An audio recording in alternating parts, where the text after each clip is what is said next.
Nagalabot sa masobra 20 ang na-record nga fire incident sa probinsya sa Ngaklan sa unang duha ka bulan sa karon nga tuig 2024.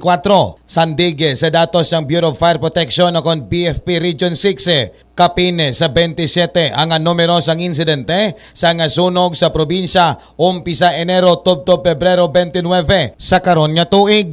Ang ini nga datos na-record bago pa magsulod ang Fire Prevention Month nga nag-umpisa adlaw sang Biyernes Marso 1. Nagapanguna naman ang Negros Occidental nga may pinakamadamo nga na-record nga sunog nga naglabot sa 236 kagaginasundan ini sa nga probinsya sang Iloilo nga may 226. Sa kabilugan yara sa 579 ang numero sa nga fire incident sa Western Visayas sa sulod sang duha ka bulan. Rason nga mas pangagin pamakod sang BFP ang kampanya para makalikaw sa sunog karon nga tiyempo sang tag-init.